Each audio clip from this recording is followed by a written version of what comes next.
Hare Krishna. So ఈరోజు భగవద్గీత యథాతథంలోని రెండవ అధ్యాయమైనటువంటి సాంఖ్య యోగము అనేటువంటి అధ్యాయాన్ని చూడబోతున్నాము.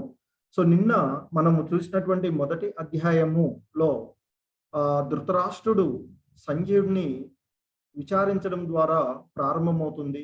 ఆ తర్వాత సంజయుడు ఆ కురుక్షేత్రంలో జరుగుతున్నటువంటి అంశాలను అంటే మొదటగా ఆ సైనిక వర్ణను చేయడం జరుగుతుంది.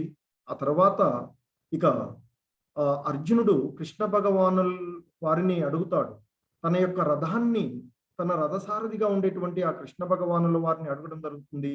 తన రథాన్ని ఆ ఇరు సైన్యాల మధ్యలో ఉంచినట్లయితే నేను ఎవరితో యుద్ధం చేయవలసి ఉన్నదో వారందరినీ ఒకసారి చూస్తాను కృష్ణ, కనుక నా రథాన్ని ఆ రెండు సైన్యాల మధ్యలో నిలుపుము అని అడుగుతాడు ఆయన. అప్పుడు కృష్ణ భగవానుల వారు రథాన్ని ఆ రెండు సైన్యాల మధ్యలోకి తీసుకువెళ్ళి ఆ భీష్మ పితామహుడు మరియు ద్రోణాచార్యులు ఇద్దరు ఉండేటువంటి వారికి ఎదురుగా నిలిపి అర్జున చూడు, నీవు ఎవరితో యుద్ధం చేయవలసి ఉన్నదో నీ వంశం వారి అందరినీ చూడు అని చెప్పడం జరుగుతుంది. అప్పుడు ఆ సైన్యంలో ఉండేటువంటి వారందరినీ కూడా పరీక్షించి చూసినటువంటి అర్జునుడు తన వారందరినీ చూసి తన యొక్క బంధువులను, మిత్రులను, తన కుటుంబ సభ్యులందరినీ కూడా అక్కడ చూసి మనసు వికలమై అంటాడు. కృష్ణ భగవానుల వారితో అంటుంటాడు, ఈ రాజ్యం కోసం వీరందరినీ చంపుకోవడము అవసరమా? సో కాబట్టి నేను యుద్ధం చేయలేను, వారందరినీ కూడా పెద్దలైనటువంటి వారందరినీ, నా బంధువులందరినీ చంపుకోవడం ద్వారా నాకు ఏమి సుఖం కలుగుతుంది? నేను ఆ తర్వాత ఈ విజయాన్ని సాధించడం ద్వారా వచ్చేటువంటి రాజ్యం కానీ, ఆ రాజ్యం వల్ల కలిగేటువంటి సుఖాలను కానీ నేను ఏ విధంగా అనుభవించగలను కృష్ణ అని చెప్పి నేను యుద్ధం చేయలేకుండా పోతున్నాను అని బాధాతప్తమైనటువంటి హృదయంతో ఆ అర్జునుడు రథంలో కూలబడి తన చేతిలో ఉండేటువంటి ధనుర్బాణాలను వదిలి ఆ రథంలో కూర్చొండిపోవడం ద్వారా ఆ మొదటి అధ్యాయము అక్కడతో ముగించింది. ఇక ఈరోజు రెండవ అధ్యాయమైనటువంటి ఆ సాంఖ్య యోగంలో మొదటగా 1 నుండి 10 వరకు ఉండేటువంటి శ్లోకాలలో అర్జునుడికి ఉండేటువంటి ఇంకా తనకు ఉండేటువంటి ఆ సందేహాలని కృష్ణ భగవానుల వారిని అడగడం జరుగుతుంది. ఆ తర్వాత 11 నుండి 30 వరకు ఉండేటువంటి ఈ శ్లోకాలలో ఆత్మ జ్ఞానాన్ని ఆయన కృష్ణ భగవానుల వారు అర్జునుడికి వివరించడం జరుగుతుంది. ఆ తర్వాత 31 నుండి 38 ఉన్నటువంటి శ్లోకాలలో క్షత్రియుడి యొక్క ధర్మాలు, అతడి యొక్క విద్యుక్త ధర్మము ఏమిటి అనేటువంటి అంశాన్ని వివరించడం జరుగుతుంది. ఆ తర్వాత కర్మయోగము, ఆ తర్వాత చివరిగా 54 నుండి 72 వరకు ఉండేటువంటి శ్లోకాలలో స్థిత ప్రజ్ఞుణ్ణి గుర్తించడము, అతని యొక్క లక్షణాలు, అతని స్వభావాల గురించి కృష్ణ భగవానుల వారు వివరించడం జరుగుతుంది ఈ అధ్యాయంలో. ఇక ఆ సంజయుడు కంటిన్యూషన్ లో చెప్తున్నాడు. అక్కడ జరిగినటువంటి అంశాలు నిన్నటి అధ్యాయంలో చివరి శ్లోకంలో చెప్తున్నారు ఆయన. ఆ విధంగా బాధాతప్తమైనటువంటి హృదయంతో అర్జునుడు ఆ రథంలో కూలబడిపోయాడు. తన చేతిలో ఉండేటువంటి బాణాలు అవన్నీ కూడా వదిలివేసి అక్కడ కూలబడిపోయాడు అని చెప్తూ ఇక దానికి కంటిన్యూషన్ గా సంజయుడు ఈ అధ్యాయంలోని మొదటి శ్లోకం కూడా సంజయుడి ద్వారా చెప్పబడుతుంది. సంజయ ఉవాచ తం తథా కృపయావిష్టం అశ్రుపూర్ణాకులేక్షణం విసీదంతమిదం వాక్యం ఉవాచ మధుసూదనః. సో సంజయుడు ఈ విధంగా చెప్తున్నాడు. మనసు కృంగిన వాడై శోకతప్త హృదయంతో కంటి నిండా నీరు నిండి ఉన్నటువంటి అర్జునుడిని చూసి శ్రీకృష్ణుడు ఈ విధంగా పలికాడు అని ఆ సంజయుడు ధృతరాష్ట్రుడితో చెప్తున్నాడు. సో అంతకుముందు జరిగినటువంటి ఆ అర్జునుడి యొక్క మనస్థితిని అవన్నీ చూసినటువంటి వాడుగా సంజయుడు ఆ ధృతరాష్ట్రుడితో చెప్తున్నాడు. సో దాని యొక్క కంటిన్యూషన్ ఆయన చెప్తున్నాడు ఈ విధంగా, మనసు నిండా కూడా ఆ కుంగిన వాడై శోకతప్త హృదయంతో కళ్ళ నిండా నీరుతో నుండి ఉన్నటువంటి ఆ అర్జున్ని చూస్తూ శ్రీకృష్ణ భగవానుల వారు ఈ విధంగా మాట్లాడుతున్నారు ధృతరాష్ట్ర మహారాజా అని చెప్పేసి ఆ ధృతరాష్ట్రుడితో అక్కడ జరుగుతున్నటువంటి సంభాషణను సంజీవుడు వివరిస్తూ ఉన్నాడు. సో ఇప్పుడు కృష్ణ భగవానుల వారు ఆ అర్జున్ని చూస్తూ ఈ విధంగా అంటున్నారు. శ్రీ భగవానువాచ కుతస్త్వా కష్మలమిదం విషమే సముపస్థితం అనార్యజుష్టం అస్వర్గ్యం అకీర్తికరం అర్జున. సో శ్రీ భగవానుడు ఇట్లు పలుకుతున్నాడట అర్జునుని చూస్తూ. ఆ శోకతప్త హృదయంతో ఉండేటువంటి ఆ అర్జున్ని చూస్తూ శ్రీకృష్ణ భగవానుల వారు ఇలా అన్నారట. ఏమని? ఓ అర్జున, ఇలాంటి క్లిష్ట సమయంలో ఈ పాడుబుద్ధి నీకు ఎందుకు పుట్టింది? ఇది గౌరవనీయమైనటువంటి వ్యక్తికి తగదు. ఇది ఉన్నత లోకాలకు దారి తీయకపోగా అపకీర్తి పాలు చేస్తుంది అని ఆ కృష్ణ భగవానుల వారు అర్జునుడితో అంటున్నాడు. ఏమని? ఈ క్లిష్ట సమయంలో అంటే ఏంటి? ఇక్కడ క్షత్రియుడుగా తను యుద్ధం చేయడానికి వచ్చి యుద్ధ భూమిలో ఉండి ఎదురుగా తన యొక్క ఎవరు శత్రువులంతా కూడా ఎదురుగా పెట్టుకొని వారిని అందరినీ చూస్తూ, వారంతా నా బంధువులు, నా మిత్రులు, తర్వాత పెద్దలు ఉన్నారు, నాకు నా గురువులు ఉన్నారు, వారితో నేను యుద్ధం ఎలా చేయాలి? వారందరినీ చంపడం ద్వారా నాకు పాపం అంటుకుంటుంది. అలాగే యుద్ధంలో వారందరూ కూడా చనిపోయినట్లయితే వంశాచారాలన్నీ నశించిపోతాయి. ఆ విధంగా చెప్తూ నేను యుద్ధం చేయను. మనసులో ఒక అనిశ్చితమైనటువంటి స్థితిలో ఆ కరుణతో కూడినటువంటి హృదయంతో అర్జునుడు నేను యుద్ధం చేయను కృష్ణ అని చెప్పడం జరిగింది. సో అలా చెప్పినందుకు ఆ భగవానుల వారు అంటున్నారు, ఇటువంటి క్లిష్ట సమయంలో అంటే యుద్ధం చేయవలసినటువంటి సమయంలో ఈ పాడుబుద్ధి నీకు ఎందుకు పుట్టిందయ్యా అర్జున? ఇది గౌరవనీయమైనటువంటి వ్యక్తికి తగదు. క్షత్రియుడికి ఏంటి? ఎదుటివారు యుద్ధానికి ఆహ్వానం పలికినట్లయితే విధిగా యుద్ధం చేయాలి.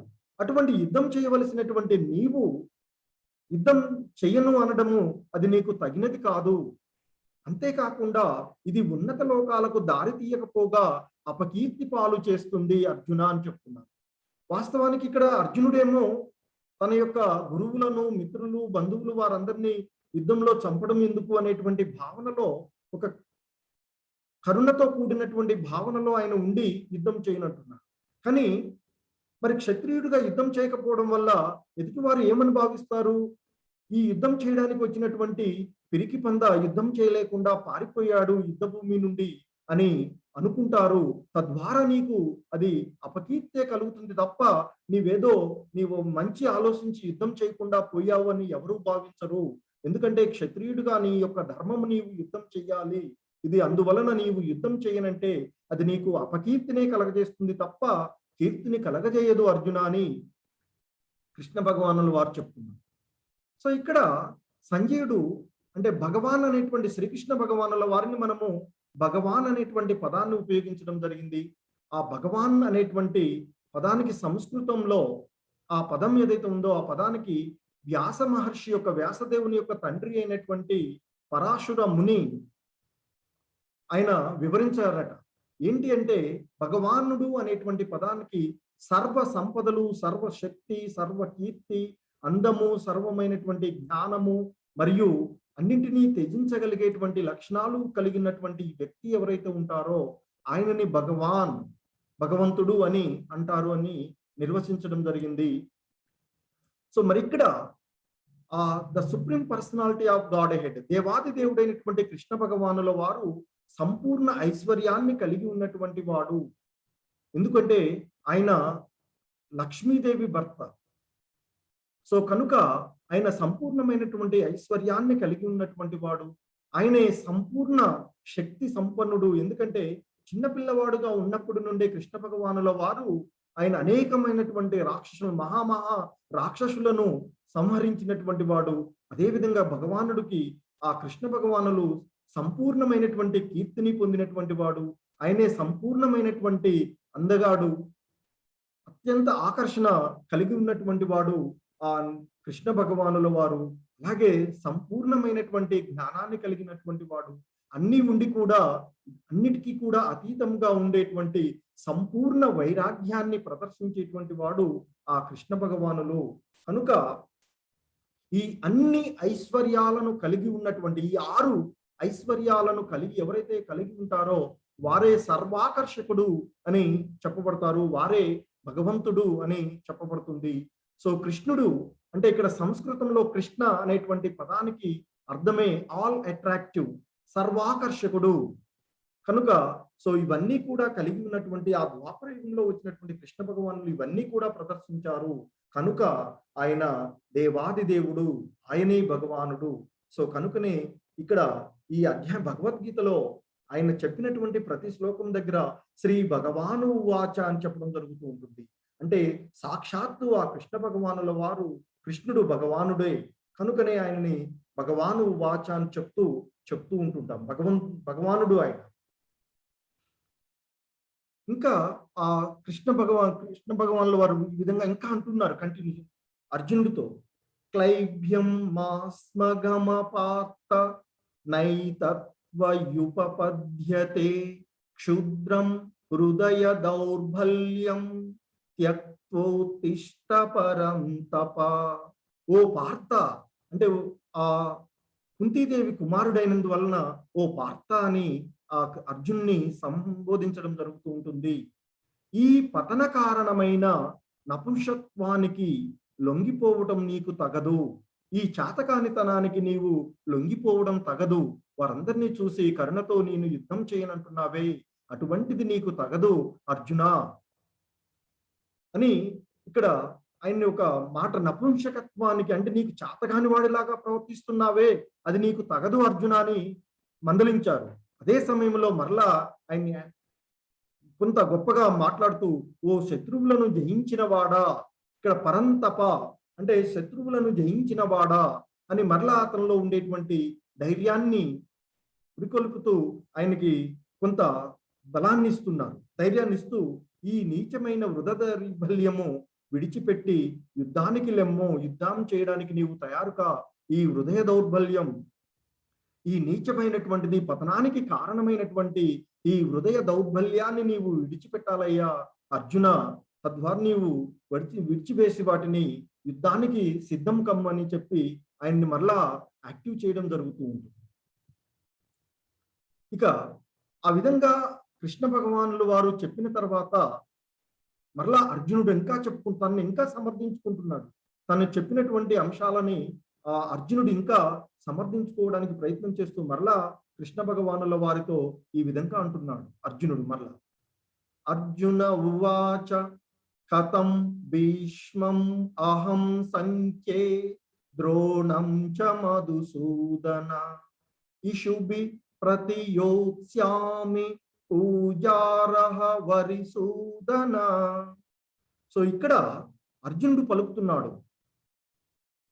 మరి కృష్ణ భగవానుల వారిని అర్జునుడు వరిసూదన అని ఇక్కడ పదాన్ని అంటే శత్రువులను సంహరించినటువంటి వాడా ఓ మధుసూదన అంటే ఇక అదే విధంగా మధు అనేటువంటి రాక్షసుని సంహరించినటువంటి వాడు. కనుక ఆయన ఆ విధంగా ఆ 2 పదాలతో శత్రువులను అలాగే ఆ రాక్షసులను సంహరించినటువంటి వాడు.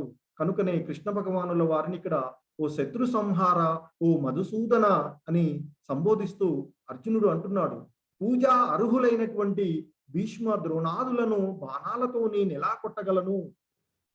తను యొక్క ఆ అనిశ్చితమైనటువంటి స్థితిని సమర్థించుకుంటూ అర్జునుడు మరలా అంటున్నాడు, నా పితామహుడు అయినటువంటి భీష్ముడు ఉన్నాడు అక్కడ ఎదురుగా. అలాగే నాకు విలువిద్యలు నేర్పినటువంటి ఈ రోజు నేను ఈ విధంగా ఉన్నాను అంటే వాటన్నిటికీ కారణమైనటువంటి నా గురువు ద్రోణాచార్యులు ఉన్నారే.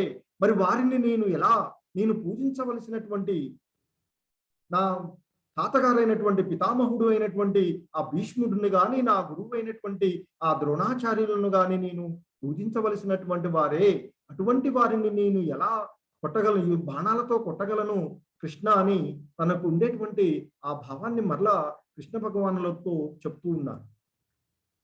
ఇంకా చెప్తున్నారు ఆయన అర్జునుడు, గురువులైనటువంటి మహాత్ముల జీవితములను పణంగా పెట్టి జీవించుట కంటేనో ఈ లోకమున భిక్షమెత్తి జీవించుట ఉత్తమమైనది. ప్రాపంచిక లాభమును కోరుచున్నప్పటికీ వారందరూ పెద్దలే. ఈ రాజ్యం కోసం వారు యుద్ధం చేయడానికి ఉన్నా కూడా వారందరూ కూడా పెద్దలే. వారిని వధించిన సో మేము అనుభవించు సమస్తము రక్త పంకిలమగునము. అంటే ఈ వారందరినీ కూడా సంహరించి మా బంధువులను, మా ఎదురుగా ఉండేటువంటి గురువులను, పెద్దలైనటువంటి మహాత్ములను, వారితో పాటుగా మిగిలిన వారందరినీ కూడా మేము సంహరించడం ద్వారా మేము ఈ రాజ్యాన్ని పొందినట్లయితే అదంతా కూడా రక్తంతో కూడినటువంటిదిగా అనిపిస్తుంది. కనుక నేను వారందరి యొక్క జీవితాలను పణంగా పెట్టి ఆ రాజ్యాన్ని పొందడం కంటే భిక్షమెత్తుకొని జీవించటమే ఉత్తమమైనదిగా నాకు భావిస్తుంది అని అర్జునుడు అంటున్నాడు. కానీ ఇది క్షత్రియుడికి తగినటువంటి విధం కాదు. క్షత్రియుడుగా భిక్షమెత్తుకొని జీవించవలసినటువంటి ఇది ఆ క్షత్రియుడు ఉండదు. కనుక క్షత్రియుడు చేయవలసినటువంటి పని కాదది. అయినా కానీ అర్జునుడు తన మనసులో కలిగినటువంటి ఆ కరుణ ద్వారా నేను వారితో యుద్ధం చేయడం కంటే ఈ యుద్ధం చేయకుండా ఉండి భిక్షమెత్తుకొని జీవించడమైనా నాకు మంచిదే అనిపిస్తుంది ఈ యుద్ధం చేయడం కంటే అనేటువంటి ఒక భావనలో ఆయన అర్జునుడు కృష్ణ భగవానుల వారితో అంటున్నాడు. ఇంకా చెప్తున్నాడు అర్జునుడు కృష్ణ భగవానుల వారు. కార్పణ్య దోషోపహత స్వభావః పృచ్ఛామి త్వాం ధర్మ సమ్మూఢ చేతాః యచ్ఛ్రేయస్యానిశ్చితం బ్రూహి తన్మే శిష్యస్తేహం షాదిమాం త్వాం ప్రపన్నం. సో అర్జునుడు కృష్ణ భగవానుల వారితో ఈ విధంగా అంటున్నాడు. మమకారము అనే దోషము కారణంగా నేనిప్పుడు నా కర్తవ్య విషయంలో మోహము చెంది శాంతిని కోల్పోయాను. నిజముగా ఏది శ్రేయస్కరమో చెప్పమని అడుగుచున్నాను. నేను నీ శిష్యుడను మరియు శరణాగతుడను, దయచేసి నాకు ఉపదేశము చేయుము అని అర్జునుడు కృష్ణ భగవానుల వారిని వేడుకుంటున్నాడు. ఏమని? మమకారము, నా వారు, నా బంధువులు అనేటువంటి, నా కుటుంబము, నా వంశం వారు అనేటువంటి ఆ మమకారము అనేటువంటి దోషం కారణంగా నా కర్తవ్య విషయంలో నేను మోహానికి గురికయ్యాను, భ్రాంతికి గురి అయ్యాను, శాంతిని కోల్పోయాను. నిజంగా ఏది శ్రేయస్కరమో నాకు అర్థమవడం లేదు. కనుక నాకు ఏది శ్రేయస్కరమో చెప్పమని నిన్ను అడుగుతున్నాను అని ఆ కృష్ణ భగవానుల వారిని అడుగుతూ ఇంకా అంటున్నాడు అర్జునుడు. నేను నీ శిష్యుడను, నీకు శరణాగతుడను, నేను పూర్తిగా సరెండర్ అయ్యాను, నీకు శరణాగతుడవుతున్నాను, నేను నిన్ను గురువుగా స్వీకరిస్తున్నాను. కనుక నాకు ఏది మంచో అది నాకు బోధించుము కృష్ణ అని అర్జునుడు కృష్ణ భగవానుల వారిని శరణు వేడుకోవడం జరుగుతుంది. ఆయన అంటున్నాడు, దయచేసి నాకు ఉపదేశం చేయుము, నేను నిన్ను గురువుగా స్వీకరిస్తున్నాను. గురువుగా నాకు నా కర్తవ్యాన్ని నాకు బోధించవలసిందిగా నేను నిన్ను వేడుకుంటున్నాను. నాకు ఉపదేశం చెయ్యి, నా కర్తవ్యం ఏమిటో నాకు దయచేసి ఉపదేశం చెయ్యి కృష్ణ అని చెప్పేసి అర్జునుడు తన యొక్క ఆ హృదయ దౌర్బల్యత్వాన్ని ఒప్పుకొని ఆ కృష్ణ భగవానుల వారికి శరణజొచ్చి ఆయనకి శిష్యుడుగా మోకరిల్లి తనకి ఏమి చేస్తే బాగుంటుందో ఆ విషయాన్ని వారికి శ్రేయస్కరమైనటువంటి విషయాన్ని బోధించవలసిందిగా ఆ కృష్ణ భగవానుల వారిని వేడుకుంటున్నాడు అర్జునుడు. సాధారణంగా శరణాగతి అంటే ఏంటి అనేది మనం చూసినట్లయితే నేర్చుకోవాలి అనేటువంటి కుతూహలం ఉండాలి. సో కనుకనే అంటున్నాడు ఆయన, దయచేసి నాకు ఏది మంచో అది చెప్పు. శిష్యుడిగా ఆయన ఒప్పుకున్నాడు కదా కృష్ణ భగవానుల వారికి, శిష్యుడుగా తను ఉండటానికి ఒప్పుకున్నాడు, పూర్తిగా శరణాగతుడయ్యాడు. ఏంటి ఆ శరణాగతి అంటే? నేర్చుకున్నటకు కుతూహలం ఉండాలి, తన యొక్క బలహీనతలను అంగీకరించి అనుభవంగా ఉండాలి. సో అర్జునుడు తన యొక్క బలహీనతలను అంగీకరించాడు. ఏమని? మమకారము అనే దోషము కారణంగా నేను ఏది మంచో ఏది చెడో అనేటువంటి విషయాన్ని నేను తెలుసుకోలేకుండా పోతున్నాను. నా వారందరినీ చూసి నేను అలా మోహానికి గురి అయ్యాను.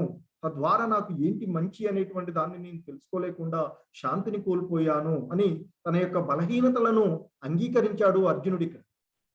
అలాగే జీవితంలో సవాళ్లు ఎదురైనప్పుడు ఒక ప్రామాణిక గురువుని కోరుకోవడం కూడా శరణాగతి. సో ఇక్కడ అర్జునుడికి ఆ కలిగినటువంటి ఆ సందిగ్ధమైనటువంటి స్థితిలో కృష్ణ భగవానుల వారిని గురువుగా స్వీకరించాడు. ఒక ప్రామాణికమైనటువంటి జగద్గురువు ఆయన. కృష్ణం వందే జగద్గురుం అంటాం. ఈ మొత్తానికి కూడా, ఈ విశ్వం మొత్తానికి కూడా ప్రథమ గురువు ఆయన. ఆయననే అర్జునుడు ఇప్పుడు గురువుగా స్వీకరించాడు. ఇక మరి శరణాగతికి అవసరమైనటువంటి నిబంధనలు అంటే ఆ విఫలాన్ని మరియు బలహీనతలను అంగీకరించేటువంటి ధైర్యము, నమ్రత ఉండాలి అంటున్నారు. శరణాగతి పొందాలి అంటే అవసరమైనటువంటి నిబంధనలు. సో ఇక్కడ అర్జునుడు తన బలహీనతలను అంగీకరించాడు, ధైర్యంగా ఒప్పుకున్నాడు. ఒప్పుకుని నమ్రతతో నాకు ఏది శ్రేయస్కరమో అది మీరు బోధించండి, నాకు ఉపదేశించండి అని ఒప్పుకున్నాడు. ఇటువంటి విషయాలను, బలహీనతలను, అలాగే విఫలాన్ని, మనం కలిగినటువంటి విఫలాలను అంగీకరించినదే ఎవరు కూడా మానవుడు జీవితంలో సఫలం కాలేడు. కనుక మన యొక్క బలహీనతలను మనము అంగీకరిస్తూ ఉండాలి అని చెప్తుంటారు. మంచి జరిగితే ఎంతో మంది గొప్పగా చెప్తారు. అదే ఇక్కడ చెప్తున్నారు, సఫలానికి తండ్రులు ఎక్కువ కానీ విఫలం అనాథ. విఫలం వచ్చినప్పుడు ఎవరు కూడా స్వీకరించడానికి ఇష్టపడరు. కానీ సో ఇక్కడ ఆ శరణాగతి పొందాలి అని అనుకునేటువంటి వారు ఇక్కడ ఆ విఫలాలన్నింటినీ కూడా ఒప్పుకోవాలి, తన బలహీనతలను అంగీకరించేటువంటి ధైర్యము, నమ్రత ఉండాలి అని చెప్తున్నారు. సో ఆ విధంగా జరుగుతున్నటువంటి ఆ సంభాషణ, వారిద్దరి మధ్య జరుగుతున్నటువంటి సంభాషణ మరలా సంజయుడు ధృతరాష్ట్రుడితో ఈ విధంగా చెప్తున్నారు. ఏవ ముక్వా హృషీకేశం గుడాకేశ పరం తప నయోత్స్య ఇతి గోవింద ముక్వా తూష్ణిం బభూవః. సో సంజయుడు ఈ విధంగా పలుకుతున్నాడు. శత్రువులను తప్పింపజేసే అర్జునుడు ఇక్కడ ఆ పరంతప అంటే శత్రువులను తప్పింపజేసేటువంటి, శత్రువులను ఇచ్చేసే, ఓడించగలిగేటువంటి, శత్రువులను జయించగలిగేటువంటి వాడు అర్జునుడు. సో ఆ విధంగా చెప్తున్నాడు.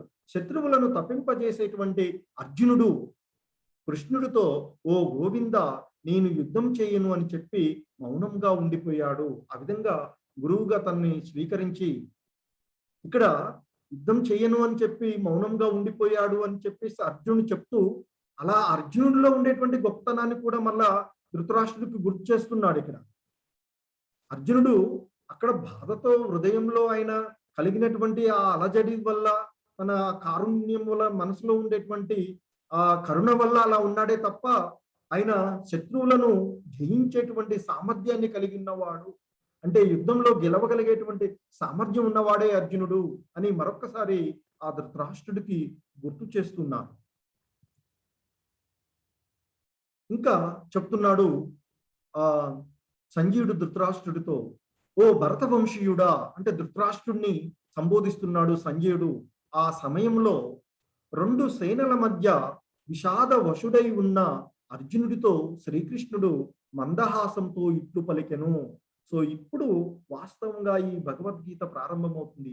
ఎప్పుడైతే అర్జునుడు కృష్ణ భగవానుల వారిని గురువుగా స్వీకరించాడో, ఇక ఆయన తన యొక్క గురుస్థానాన్ని స్వీకరించారు. ఇంతకు ముందు అర్జునుడికి కృష్ణ భగవానుల వారికి మధ్య ఉండేటువంటి సంబంధం ఏంటి అంటే మిత్ర సంబంధం. మిత్రులుగా ఉండేటువంటి వారు, దాదాపుగా ఒకే వయసుకు సంబంధించినటువంటి వారు ఇద్దరు. ఇంకొక ముఖ్యమైనటువంటి సంబంధం ఏమిటంటే ఇద్దరు కూడా బాబాబావమర్దులు. అర్జునుడు కృష్ణ భగవానుల వారి యొక్క మేనత్త అయినటువంటి కుంతీదేవి కుమారుడు. వారిద్దరు కూడా బంధువులు. సో కనుకనే ఇక్కడ వారిద్దరి మధ్య జరిగేటువంటి సంభాషణ సాధారణంగా మిత్రుల్లాగానో లేదా బావబావమర్దులాగానో ఉంటే సాధారణంగా ఉంటుంది. కనుకనే ఆయన తనకు కావలసినటువంటి విషయాలను నేర్చుకోవడానికి ఇప్పుడు ఆ మిత్ర సంబంధాన్ని వదిలేశాడు, బావబావ రక్త సంబంధాన్ని కూడా వదిలేసి గురుస్థానాన్ని ఇచ్చాడు కృష్ణ భగవానుల వారికి. తద్వారా ఆయన ఆ గురువు ద్వారా, ఆ ప్రామాణికమైనటువంటి గురువు ద్వారా, ఆ జగద్గురువు ద్వారా తనకి ఏది శ్రేయస్కరమో, తన కర్తవ్యం ఏమిటో దాన్ని నేర్చుకోవాలనేటువంటి తపనతో ఆ గురుస్థానాన్ని కృష్ణ భగవానుల వారికి ఇవ్వడం జరిగింది.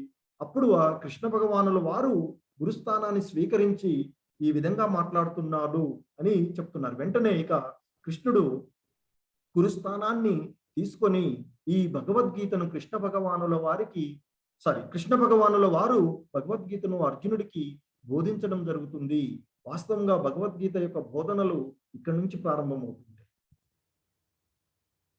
సో వెంటనే ఆయన గురుస్థానాన్ని స్వీకరించి ఈ విధంగా అంటున్నాడు కృష్ణ భగవానుడు. శ్రీ భగవానువాచ అశోచ్యానన్వశోచస్త్వం ప్రజ్ఞావాదాం చ భాససే గతాసూన గతాసూంచ నానుశోషంతి పండితాః. సో ఆ కృష్ణ భగవానుల వారు ఈ విధంగా అంటున్నాడు అర్జునుడితో. వెంటనే గురుస్థానాన్ని స్వీకరించి తన మూర్ఖమైనటువంటి శిష్యుడిని మందలిస్తున్నాడు. ఏమని? నీవు పాండిత్యంతో కూడిన మాటలు మాట్లాడుతున్నావు. ఇప్పటిదాకా చాలా మాటలు చెప్పాడు కదా, గురువులు లేకపోతే వారు వంశాచారాలు నశించిపోతాయి, వారు ఆతతాయిలు అయినా మనం ఇవన్నీ తెలిసినటువంటి వారిని ఎందుకు యుద్ధాన్ని ఆపకూడదు అనేటువంటి కొన్ని విషయాలన్నీ కూడా చెప్పాడు కదా. సో అవన్నీ విన్నాడు ఇప్పటి వరకు కూడా కృష్ణ భగవానుల వారు. విని ఇక ఆయన మాట్లాడిన వాటన్నిటికీ కూడా సమాధానంగా చెప్తూ ఉన్నారు. నీవు పాండిత్యంతో కూడిన మాటలు మాట్లాడుతున్నావు, కానీ దుఃఖింపకూడని దానికోసము దుఃఖిస్తున్నావు. చేతకాని వాడిలాగా దుఃఖపడవలసిన వాటిని కాకుండా వాటి గురించి నీవు దుఃఖిస్తూ నాకు యుద్ధం చేయడం చేత కాదు, నా బంధువులను చంపడము అనేటువంటి దుఃఖంలో మునిగిపోయావు. నువ్వు మాటలేమో చాలా బాగా మాట్లాడుతున్నావు, పండితుడిలాగా మాట్లాడుతున్నావు, కానీ అనవసరమైనటువంటి విషయాల గురించి నీవు చాలా దుఃఖిస్తున్నావు. వివేకవంతులు చనిపోయిన వారి గురించి కానీ బతికి ఉన్న వారి గురించి కానీ దుఃఖింపరు. జ్ఞానవంతులు ఎవరైతే ఉన్నారో వారు ఈ జీవుడు బ్రతికి ఉన్నటువంటి జీవుని గురించి కానీ చనిపోయినటువంటి వారి గురించి కానీ దుఃఖించరు. కానీ నీవేమో ఎవరో చనిపోతారు, ఎవరో నా బంధువులు, నా గురువులు, నా తాతలు, నా స్నేహితులు వీళ్ళందరూ ఉన్నారే, వీరందరూ పోతారనేటువంటి భావనలో నువ్వు దుఃఖిస్తున్నావు. కానీ వాస్తవానికి జ్ఞానవంతులు ఎవరైతే ఉన్నారో వారు ఆ బతికి ఉన్నటువంటి వారి గురించి కానీ చనిపోయినటువంటి వారి గురించి కానీ దుఃఖించరయ్యా. నువ్వేమో జ్ఞానవంతుడిలాగా పండితుడిలాగా పాండిత్యంతో కూడిన మాటలు చెప్పావు, కానీ అనవసరమైనటువంటి విషయాల గురించి నీవు దుఃఖిస్తున్నావు అని తన శిష్యుడిని మందలిస్తూ తన కర్తవ్యాన్ని బోధిస్తూ ఉన్నారు ఇక్కడ కృష్ణ భగవానుల. నత్వేవాహం జాతునాసం నత్వం నేమే జనాధిపాః నచైవ న భవిష్యామః సర్వే వయమతః పరం. సో ఆయన అంటున్నాడు కృష్ణ భగవానుల వారు ఇంతకుముందు అన్నాడు కదా, జ్ఞానవంతులు అంటే ఇక్కడ బతికి ఉన్న వారి గురించి కానీ చనిపోయిన వారి గురించి కానీ దుఃఖించరు అని చెప్తూ దాని కంటిన్యూషన్ లో ఈ విధంగా అంటున్నారు ఆయన. నేను కానీ నీవు కానీ అంటే ఆ కృష్ణ భగవానులు కానీ ఆ అర్జునుడు కానీ ఈ రాజులందరూ కానీ అంటే ఇక్కడ యుద్ధం చేయడానికి వచ్చినటువంటి వారందరూ కానీ లేని సమయము లేదు. వారెప్పుడు కూడా అందరూ కూడా శాశ్వతంగా ఉండేవారే. ఇక ముందు కూడా మనము ఉండకుండా ఉండము. సో అంటే అక్కడ ఈ నీవు చంపబడేటువంటి దేహము ఆత్మ అనేటువంటి ఆ తత్వాన్ని కృష్ణ భగవానుల వారు ఇక్కడ ఆ 11వ శ్లోకం నుండి 30వ శ్లోకం వరకు కూడా ఆత్మ జ్ఞానాన్ని బోధిస్తూ ఉన్నారు అర్జునుడికి. తద్వారా మనం అందరం కూడా ఈ ఆత్మ జ్ఞానాన్ని భగవద్గీత జ్ఞానం ద్వారా నేర్చుకోవాలి అనేది చెప్తున్నారు. ఏమని అంటున్నారు ఆయన? నేను కానీ నీవు కానీ ఈ రాజులందరూ కానీ లేని సమయం అంటూ ఉండదు. నీవెవరో చచ్చిపోతారు, ఎక్కడికో పోతారు అని భావిస్తున్నావే, వారందరూ కానీ లేని సమయము లేదు, ఉండదు, ఇక ముందు కూడా ఉండదు. అంటే వారందరూ కూడా ఎప్పటికీ కూడా శాశ్వతంగా ఉంటారు అని చెప్తున్నారు. చెప్తూ ఆ ఆత్మ జ్ఞానాన్ని ఇంకా బోధిస్తున్నారు. దేహినోస్మిన్ యథా దేహే కౌమారం యౌవనం జరా తథా దేహాంతర ప్రాప్తి ధీరస్తత్ర నముహ్యతి. దేహదారి ఈ దేహంలో బాల్యము నుండి యవ్వనానికి, దాని నుండి ముసలితనానికి క్రమంగా సాగిపోతుంది. అదేవిధంగా మరణ సమయంలో జీవాత్మ మరి ఒక దేహంలోనికి ప్రవేశిస్తుంది. వివేకవంతులు ఈ విషయమున ఆందోళన పడరు. సో ఇక్కడ దేహధారి అంటే ఈ దేహాన్ని ధరించినటువంటి ఆత్మ, ఆత్మ జ్ఞానాన్ని తెలియజేస్తున్నారు. ఇక్కడ శాశ్వతంగా ఉండేవారు అని చెప్పేది ఆత్మలు. మనము ఈ దేహం కాదు. ఆత్మ అనేటువంటి భావన, ఆ జ్ఞానాన్ని తెలుసుకున్నటువంటి వివేకవంతులు ఎవరైతే ఉన్నారో వారు ఈ విషయమున, ఈ జనన మరణ విషయాల గురించి వారు ఆందోళన చెందరు. ఎందుకంటే ఈ ఆత్మ అంటే ఈ దేహాన్ని ధరించినటువంటి జీవుడు ఈ దేహంలో బాల్యము నుండి యవ్వనానికి, ఆ తర్వాత యవ్వనము నుండి ముసలితనానికి ఈ దేహము మారుతూ ఉంటుంది. అదేవిధంగా ఈ దేహము ముసలిదై పనికిరానిదిగా ఉన్నప్పుడు ఈ దేహాన్ని వదిలి మరొక దేహంలోనికి ఆత్మ ప్రవేశిస్తుంది. అంటే ఆత్మ శాశ్వతంగా ఉంటుంది. ఆత్మ మరణము లేనటువంటిది. ఈ దేహం మాత్రమే మరణిస్తుంది, ఆత్మ మరణం పొందదు అనేటువంటి అంశాన్ని ఆయన తెలియజేస్తున్నారు. ఈ విషయాన్ని తెలుసుకున్నటువంటి వివేకవంతులు ఈ జనన మరణాల గురించి వారు ఆందోళన పడరయ్యా అర్జున అని చెప్తున్నారు. సో మనకు కూడా తెలుస్తుంది. ఇక్కడ మనం చూసుకున్నట్లయితే ఒకసారి అనుకుంటాం, చిన్నప్పుడు ఒక ఫోటో చూసి ఆ ఫోటోలో చిన్న బాలుడుగా ఉండేటువంటి ఫోటోలు ఉన్నట్లయితే మన దగ్గర, ఇది నేను చిన్నప్పుడు నేను అంటాం, ఇది నేను అని చెప్పుకుంటాం. అలాగే కొంత యవ్వన వయసులోకి వచ్చినప్పుడు అది కూడా మరలా నేను అని చెప్పుకుంటున్నాం. ముసలితనంకి వచ్చిన తర్వాత ఒక రకంగా ఉంటాము. సో ఈ విధంగా మన యొక్క ఫోటోలు మనం చూసుకున్నట్లయితే అంటే ఈ దేహము మార్పు చెందుతూ ఉంటుంది. కానీ నేను అప్పుడు నేనే, మధ్యలో నేనే, ఇంకా కొంతకాలం తర్వాత నేనే, ఆ తర్వాత ముసలితనానికి వచ్చినాక నేనే. ఆ నేను అనేటువంటిది ఎవరు అంటే ఈ దేహం కాదు, ఆత్మ అనేటువంటి భావన కలగడమే మనకి జ్ఞానము అని కృష్ణ భగవానుల వారు ఈ ఆత్మతత్వాన్ని చాలా వివరిస్తూ ఉన్నారు. ఈ అధ్యాయంలో మనకి ఆయన చెప్తూ ఉన్నారు. సో సాధారణంగా ఈ దేహము, ఈ భౌతికమైనటువంటి దేహము అనేటువంటిది 5 ఈ మూలకాలతో తయారవుతుంది అని చెప్తుంటారు.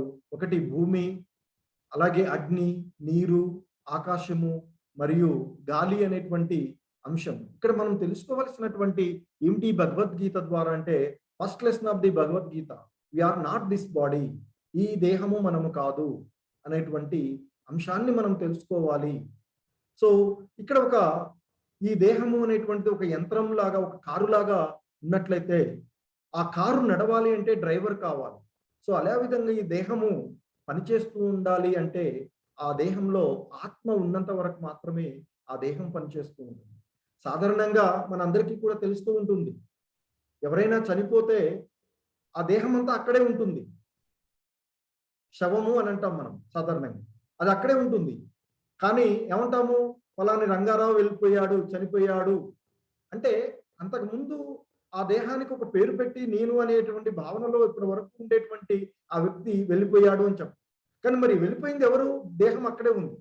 మనం ఏమనుకుంటున్నాము, ఈ దేహమే నేను అని అనుకుంటున్నాం. కానీ మరి దేహం ఆడు ఉండగానే ఫలాని వ్యక్తి చనిపోయాడు, పోయాడు అని చెప్తాం. మరి పోయినటువంటి వాడు అక్కడ ఉన్నాడు కదా. కనుక ఈ దేహము మనము కాదు అనేటువంటి భావన మొట్టమొదటిగా మనం తెలుసుకోవాలి. మనము ఈ దేహం కాదు. సో మనము ఆ శాశ్వతమైనటువంటి ఆ చైతన్యం ఏదైతే ఉందో ఆత్మలం మనం. సో అలాగే ఈ డ్రైవర్. మరి ఈ మనం కారుని ఎప్పుడు పాలిష్ చేస్తూ, మంచి సర్వీసింగ్ చేస్తూ పెట్రోల్ పోస్తాం. మరి డ్రైవర్ను పట్టించుకోలేదనుకోండి, డ్రైవరే లేడనుకోండి, ఏం చేసినా అది నడవదు కదా. సో అదే విధంగా మనం కూడా ఏం చేస్తున్నాము, తాత్కాలికమైనటువంటి భౌతికమైనటువంటి దేహాన్ని సుందరంగా తయారు చేసుకోవడానికి ప్రయత్నం చేస్తున్నాం తప్ప మన యొక్క ఆత్మని శుద్ధి చేయడానికి, ఆత్మని తన యొక్క గమ్యాన్ని చేర్చడానికి మనము ప్రయత్నం చేయడం లేకుండా పోతున్నాము.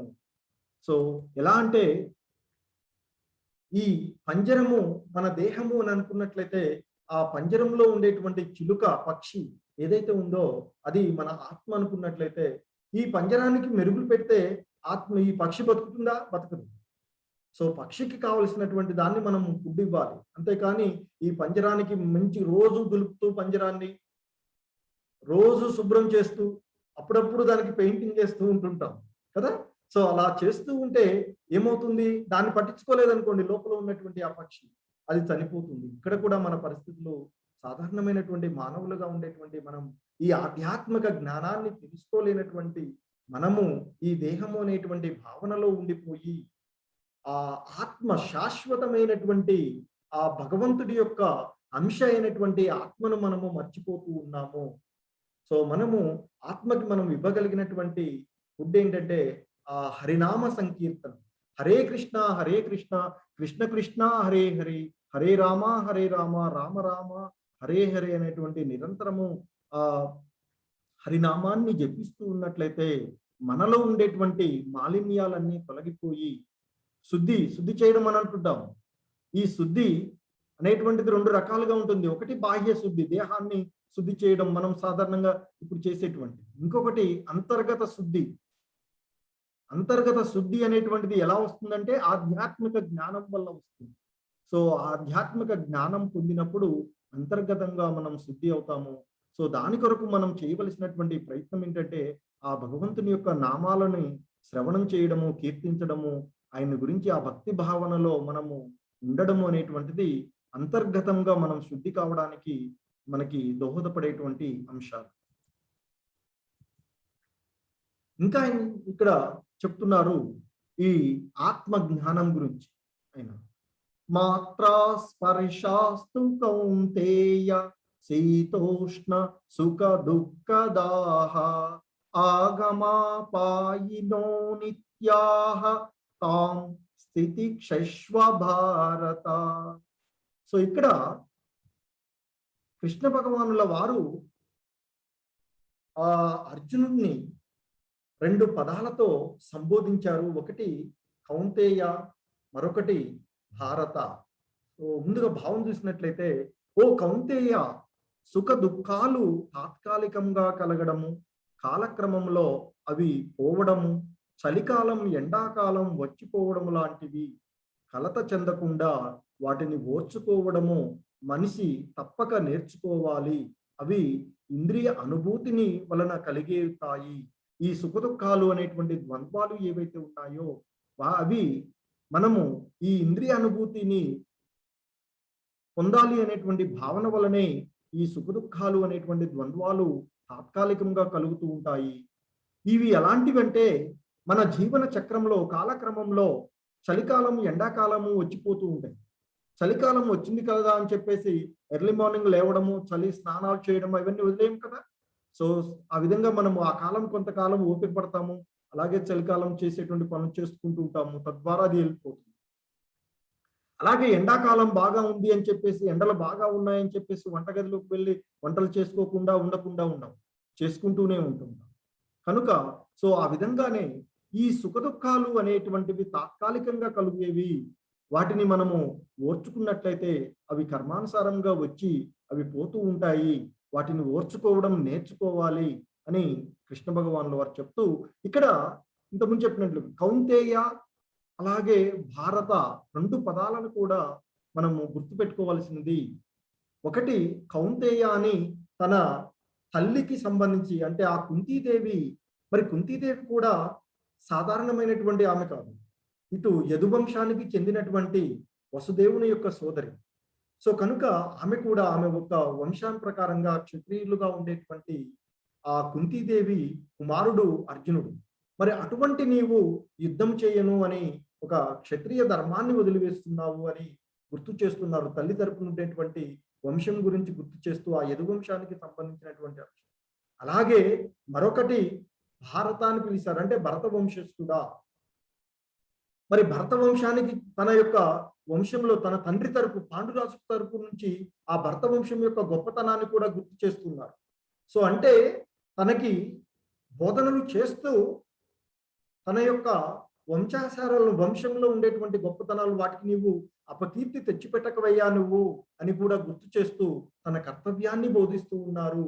అదేవిధంగా ఆత్మ జ్ఞానాన్ని బోధిస్తూ ఉన్నారు కృష్ణ భగవానుల వారు అర్జునుడికి. ఇక్కడ ఇంకా ఆయన ఆ ఆత్మ యొక్క జ్ఞానాన్ని చెప్తూ ఉన్నారు ఇక్కడ. అవినాశితు తద్విద్ది ఏన సర్వమిదం తతం వినాశమవ్యయస్యాస్య న కచ్చిత్ కర్తుమర్హతి. సో శరీరం అంతా వ్యాపించి ఉన్న ఆత్మ నాశనము లేనిదని తెలుసుకొనుము. సో ఆ ఆత్మ అనేటువంటిది శరీరంలో, హృదయంలో ఉంది అని చెప్తున్నా. ఆ సూక్ష్మాతి సూక్ష్మంగా ఉండేటువంటి ఆ ఆత్మ నాశనము లేనిది. అది శరీరం అంతా వ్యాపించి ఉంటుంది. సూక్ష్మాతి సూక్ష్మంగా ఉండి ఇటువంటి ఆ ఆత్మ శరీరం అంతా కూడా వ్యాపించి ఉంటుంది. అది అనస్వరమైన ఆత్మను ఎవరూ కూడా అంతం చేయలేరు. ఆ శాశ్వతంగా ఉండగలిగేటువంటి ఆ నశింపు లేనటువంటి ఆత్మని ఎవరు కూడా అంతం చేయలేరు. ఎందుకంటే నేను చంపేస్తున్నాను అనేటువంటి ఒక భావనలో ఉండి నా గురువులను, నా మిత్రులను, బంధువులను వీరందరినీ నేను చంపుకోవాలి అనేటువంటి అనుకుంటున్నావే, అది ఎవరు నువ్వు చేసేటువంటిది ఏమి లేదు. ఆత్మని, ఆ శాశ్వతంగా ఉండేటువంటి ఆత్మని ఎవరు చంపలేరయ్యా. అది శరీరం అంతా వ్యాపించి ఉండేటువంటి నాశనము లేనటువంటిదయ్యా ఆత్మ. ఆ ఆత్మతత్వాన్ని నీవు తెలుసుకో అర్జున అని చెప్తూ ఈ ఆత్మ జ్ఞానాన్ని బోధిస్తూ ఉన్నారు ఆయనకి. అలాగే ఇంకా చెప్తున్నారు ఆయన, నజాయతే మ్రియతే వా కదాచిత్ నాయం భూత్వా భవితా వా న భూయః అజో నిత్య శాశ్వతోయం పురాణో న హన్యతే హన్యమానే శరీరే. ఇంకా ఆయన చెప్తున్నారు, ఆత్మకు పుట్టడము, చావడము అనేవి లేవు. ఆత్మ పుట్టుక లేనటువంటిది. అదేవిధంగా పుట్టుక లేదు అంటే మరణం కూడా లేదు అని అర్థం. సో కాబట్టి ఆత్మకు పుట్టడము, చావడము అనేవి లేవు. అంతేవిధంగా అది ఒకప్పుడు ఉండి మరొకప్పుడు లేకపోవడము జరగదు. అంటే ఒకప్పుడు ఉంది ఇప్పుడు లేడు అనే భావన లేదు. ఎవరు లేరు ఒకప్పుడు ఉండి ఇప్పుడు లేడు అంటే ఆత్మ కాకుండా ఆ ఆత్మ అనేటువంటిది ఎప్పుడు కూడా ఉండేటువంటిది. మరి లేకుండా ఉండేటువంటిది ఎవరు? శరీరం, ఈ దేహం. సో కాబట్టి అది ఒకప్పుడు, అంటే ఆత్మ అనేటువంటిది ఒకప్పుడు ఉండి మరొకప్పుడు లేకపోవడం జరగదు. అదేవిధంగా అది జన్మరహితము, శాశ్వతము, ఎప్పటి నుండో ఉండేటువంటిది. అంటే అనాది సిద్ధమైనటువంటిది. ఆ ఆత్మ నిత్యంగా ఉండేటువంటిది. అందువల్ల శరీరాన్ని నాశనం చేసినా అందులోని ఆత్మ మాత్రం చావదు. ఆ ఆత్మ ఒక శరీరం నుండి మరొక కొత్త శరీరాన్ని పొందుతుంది తప్ప దానికి ఎటువంటి నాశనం లేదు అర్జున. కనుక నీవు ఎవరినో చంపుతున్నాను, ఎవరికో ఏదో అవుతుంది అని భావిస్తున్నావే, వారు ఈ శరీరాన్ని వదిలి మరొక శరీరాన్ని, మరొక కొత్త శరీరం, నీ గురువు గారు తాతలు విన్నావే, ఆ ముసలివారు ఆ శరీరాన్ని వదిలి కొత్త శరీరాన్ని పొందుతారు అనేటువంటి భావనను నీవు తెలుసుకో అని చెప్తున్నారు ఇక్కడ. అందుకే ఆత్మకు పుట్టడము కానీ చావడం అనేటువంటివి లేవు. ఒకప్పుడు ఉండి మరొకప్పుడు ఉండదు. ఒకప్పుడు ఉండి మరొకప్పుడు లేకపోయేది ఈ భౌతికమైనటువంటి శరీరం మాత్రమే. ఆత్మ అనేటువంటిది ఎప్పటికీ ఉంటుంది అని చెప్తున్నారు.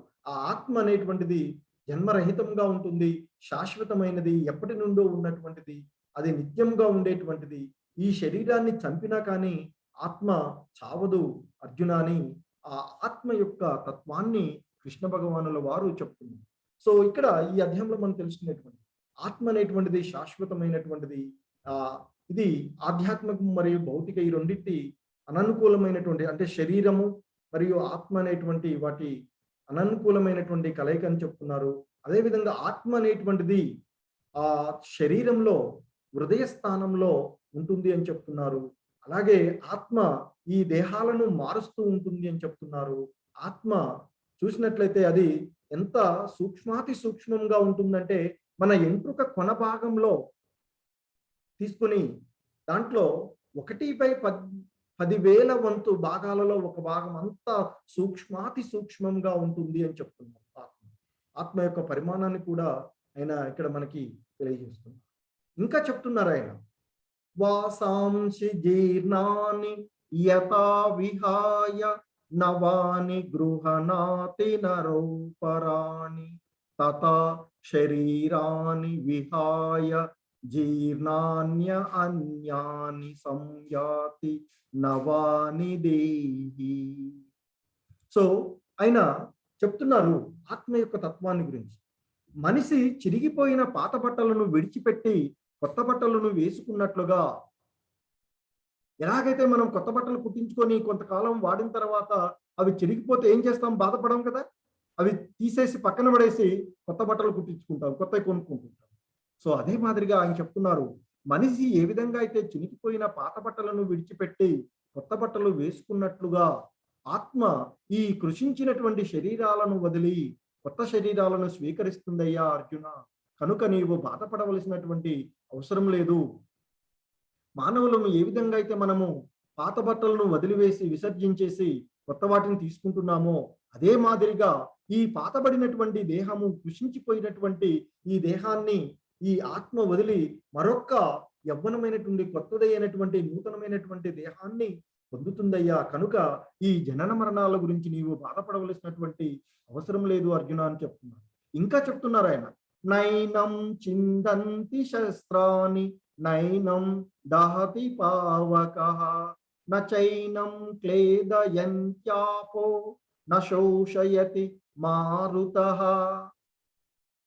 ఈ ఆత్మను ఆయుధములు ముక్కలుగా చేయలేవు, అగ్ని కాల్చలేదు, నీరు తడపలేదు, గాలి ఆరిపోవునట్లు చేయలేదయ్యా అర్జున. సో కాబట్టి ఆత్మను ఎవరు కూడా నాశనం చేయలేరు. ఎటువంటి ఆయుధం ద్వారా కూడా ఆత్మని ముక్కలుగా చేయలేము. అగ్ని దేనినైనా కాల్చివేస్తుంది, కానీ ఆత్మనది కాల్చలేదు. అలాగే నీరు దేనినైనా తడపగలుగుతుంది, కానీ అది ఆత్మను తడపలేదు. అలాగే గాలి పోయినట్లయితే అది ఆరిపోతుందని చెప్తాం. గాలి కూడా ఈ ఆత్మని ఆర్పలేదు అని, ఆరిపోయినట్లుగా చేయలేదు అని చెప్తూ ఉన్నారు. ఇంకా చెప్తున్నారు ఆయన, జాతస్య హి ధ్రువో మృత్యుః ధ్రువం జన్మ మృతస్య చ తస్మాద్ హర్యేతే నత్వం శోషితుమర్హసి. అయినా చెప్తున్నారు ఇంకా, పుట్టిన వానికి మరణం తప్పదు, అలాగే మరణించిన వానికి మరలా పుట్టుక తప్పదు. కాబట్టి అనివార్యమైన దానికోసము నీవు శోకించవద్దు. సో పుట్టిన ప్రతి జీవి కూడా మరణించక తప్పదు. అంటే ఈ దేహం గురించి చెప్తున్నారు ఆయన, ఆత్మ గురించి కాదు. ఎప్పుడైతే కొత్త దేహాన్ని ఒక దేహంలోనికి ఆత్మ వచ్చి చేరుతుందో అది చైతన్యవంతమవుతుంది.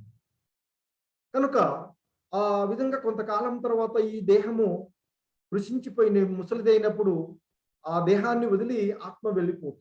అంటే అప్పుడు ఈ శరీరం మరణిస్తుంది. సో కనుక ఈ సాధారణంగా జరిగేటువంటి, అనివార్యంగా జరిగేటువంటి ఈ విషయాల గురించి, ఈ జనన మరణాల గురించి నీవెందుకు శోకిస్తున్నావు అర్జున అని చెప్పేసి ఆయన్ని శోకించవద్దు అని, నీ శోకానికి కారణం లేదు, అది సరైనటువంటి కారణం కాదు అర్జున అని చెప్తూ తన యొక్క కర్తవ్యాన్ని, యుద్ధం, క్షత్రియ ధర్మాన్ని గురించి తనకి మరలా మేల్కొల్పుతున్నాడు. ఇంకా చెప్తున్నారు ఆయన చివరికి ఈ ఆత్మ జ్ఞానం గురించి, దేహి నిత్యమవధ్యోయం దేహే సర్వస్య భారత తస్మాత్ సర్వాణి భూతాని నత్వం శోషితుమర్హసి. ఓ భరతవంశీయుడా, అన్ని దేహాలలోనూ ఉండే ఆత్మకు చావు అనేది లేదు. అందువల్ల ఈ ప్రాణుల గురించి నీవు దుఃఖించవలసిన అవసరం లేదు. ఎవరో చనిపోతారు, ఎవరినో నువ్వు చంపుతావు అని అనుకుంటున్నావు, వారి గురించి నీవు దుఃఖించవలసినటువంటి అవసరం లేదు అర్జున. అన్ని దేహాలలో ఉండేటువంటి ఈ ఆత్మ ఏదైతే ఉందో దానికి చావు అనేదే లేదు. కనుక ఈ జీవుల గురించి, ఈ ప్రాణుల గురించి నీవు దుఃఖించవలసినటువంటి అవసరం లేదయ్యా అని చెప్తూ, ఆత్మ యొక్క లక్షణాల గురించి చూసినట్లయితే ఇది శాశ్వతంగా, వ్యక్తిగతంగా ఉండేటువంటిది, పుట్టుకలైనటువంటిది, అవినాశనమైనటువంటిది, నిత్యమైనది, అపరిమితమైనటువంటిది అని చెప్తున్నారు. అలాగే దీన్ని ఖండించడము, దహించడము, ఎండగట్టడము, తడపడము చేయలేమని చెప్తున్నారు. కనబడనిది, ఊహించలేనిది, అదే విధంగా ప్రభావితమైనది. ఎందుకంటే ఆత్మ ఉన్నప్పుడే మనము కళ్ళు ఉంటాయి. ఈ దేహంలో ఆ ఆత్మ ఉన్నప్పుడే కళ్ళు మనం చూడగలుగుతాం. చెవులు ఉంటాయి. ఆ చెవులు ఎప్పుడు మనం దాని ద్వారా వినగలుగుతామంటే ఆత్మ ఉన్నంత వరకు, చైతన్యం ఉన్నంత వరకు. అలాగే మనం ఏది చేసినా కానీ ఒకసారి ఈ శరీరాన్ని ఆత్మ వదిలిపోయినట్లయితే అప్పుడు శవంగా పిలువబడేటువంటి ఆ శరీరంలో కళ్ళుంటాయి, చెవులుంటాయి, ముక్కు ఉంటుంది, అన్నీ ఉంటాయి. బట్ వాటికి సంబంధించినటువంటి ఏది కూడా మనం చేయలేము. సో కనుకనే అది సో ఊహించలేనటువంటిది, కనబడనిది అని చెప్తున్నారు. దాని ప్రభావితమైనది దేహమంతా కూడా వ్యాపించి ఉంటుంది అని ముందుకు ఉపనిషత్తులో అది వివరించడం జరిగింది. ఇక ఆత్మ యొక్క పోలికను చెప్తున్నారు. సూర్యుడు ఏ విధంగా అయితే విశ్వమంతా కూడా వ్యాపించి ఉంటాడో, ఆ సూర్యుడు ఒక్కడే ఆ గ్రహమండల వ్యవస్థ అంతా కూడా ప్రకాశించే విధంగా చేస్తున్నాడో, ఆత్మ కూడా ఒక్కటే అయినా కానీ శరీరాన్నంతా కూడా అది పోషిస్తూ ఉంటుంది. శరీరం అంతా కూడా యాక్టివ్‌గా ఉండేటట్లు చేస్తూ ఉంటుంది అని చెప్తున్నారు. ఇంకా చెప్తున్నారు ఆయన, "ఓ కుంతీపుత్రుడా, ధర్మయుద్ధంలో మరణిస్తే స్వర్గాన్ని పొందుతావు. శత్రువులను జయిస్తే రాజ్యభోగాలు అనుభవిస్తావు. అందువల్ల కృతనిశ్చయంతో లేచి యుద్ధం చెయ్యి" అని ఆ యుద్ధం చేయమని ఆయనకి యొక్క కర్తవ్యాన్ని మరలా బోధిస్తున్నారు. సో ఎవరినైతే నువ్వు చంపుతున్నావో అదంతా కూడా వాస్తవం కాదు అని చెప్పుకుంటూ ఇప్పటి వరకు ఆత్మజ్ఞానాన్ని చెప్తూ ఇక ఆయన యొక్క చేయవలసినటువంటి పనులు, ఆయన యొక్క విద్యుక్త ధర్మము, స్వధర్మము, క్షత్రియుడిగా ఆయన చేయవలసినటువంటి ధర్మాన్ని ఇక్కడ తెలియజేస్తున్నారు కృష్ణ భగవానుల వారు అర్జునుడికి. ఏమని? ఈ ధర్మయుద్ధం, ఈ యుద్ధంలో ధర్మంగా వచ్చినటువంటి మీరు ధర్మంగా యుద్ధం చేస్తున్నారు. ఎందుకంటే వారికి రావాల్సినటువంటి రాజ్యం కోసం యుద్ధం చేస్తున్నారు. ఇది ధర్మయుద్ధం. ఇటువంటి ధర్మయుద్ధంలో మీరు మరణించినట్లయితే స్వర్గాన్ని పొందుతావు.